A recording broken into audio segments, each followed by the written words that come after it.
What do you know about the history of ketones dating back to when did we even discover that our bodies were making ketones? Ever since humans were around, ever since animals existed, ketones existed.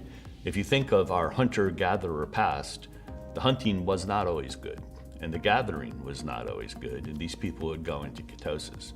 And then they would kill an animal, perhaps. And there was no refrigeration, so the little group ate the whole thing.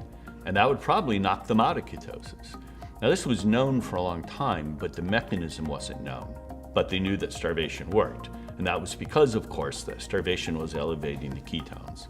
Probably, most likely, acetoacetate was the ketone having that function. And around 1921, it was discovered that if someone ate an extremely high-fat diet, like 80 to 90% of the calories is fat, and greatly reduced the carbohydrate, that would mimic starvation. And they discovered shortly after that it was actually an elevation of ketones that was a big factor in this. In the late 1920s, Johns Hopkins University developed a ketogenic diet. There was one researcher who noticed when he took a vigorous walk in the morning, for some reason he started measuring ketones in his urine.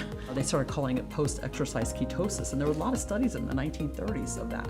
And it was shown in the 1960s then that during starvation, like as you starve over a number of days, that the ketone level would increase from virtually zero, before they started this fast, to get quite high over a period of about 10 to 12 days or so, and then kind of level off. And as long as you have fat to burn, you will keep making ketones, and your ketone levels will stay up at that level. The very first ester was like drinking rocket fuel. It tasted really bad.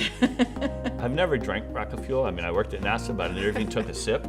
But this was the most awful thing, and they were making it in like white barrel, white pails. I brought a pharmacologist with me, and works for the department, and she wouldn't drink it, so I took her bottle with me.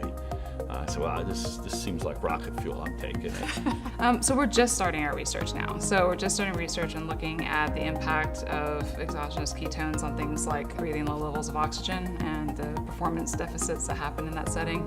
We're looking at it for cold water divers and being able to protect against hypothermia. More than 20 years later, we actually have an exogenous ketone that people can simply take and increase their ketone levels and experience the benefits.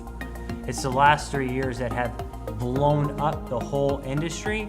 Now a bunch of young scientists are studying it. Research is doubling, tripling, quadrupling. Why? Because honestly, the Prove It community is going out there and telling everybody around the world just how powerful this message is, and it's changing the game.